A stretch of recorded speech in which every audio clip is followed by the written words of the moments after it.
Welcome বন্ধুরা, back to my YouTube channel. আমি NH Moin. এখন আছি কোনাবাড়ি। আমাদের কোনাবাড়িটা প্রচুর প্রচুর প্রচুর জ্যাম। যেই পরিমাণ জ্যাম থাকে আসলে এখানে বাইক চালানোটাই টাফ। কারণ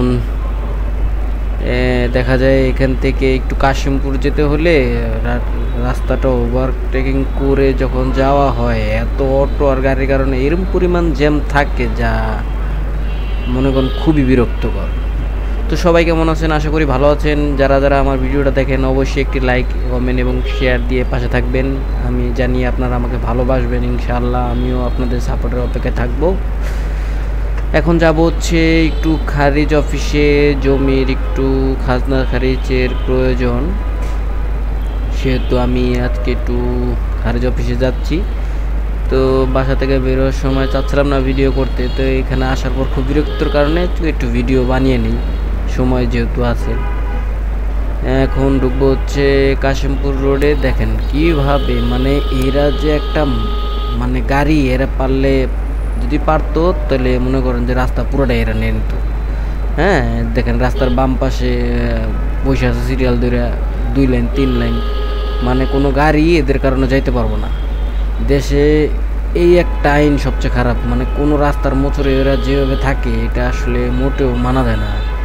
তো এই এই সমস্যার কারণে অনেক বাইকারই মনে করেন প্রবলেম ফেস করে। যেহেতু আমরা বাইকার, আমাদের এই প্রবলেমগুলো থাকতেই পারে। ওই দেখেন ওই লোকের গ্যান্ডারি পড়ে গেছে। আরে মামা যাস না, কি একটা বিরক্তকর বিষয়। যা দেখেন কি অবস্থা, ওই সামনে রিক্সাটা ইয়ে করতেছে। আরে মামা তুমি এই গ্যান্ডারি এত বড় নিয়ে রাখছো। তো মনে করেন যে যেহেতু বিজি রোড, এই কাশিমপুরের রোডটা এরকম ভালো না, সবাই মোটামুটি এখান থেকে চিনেন।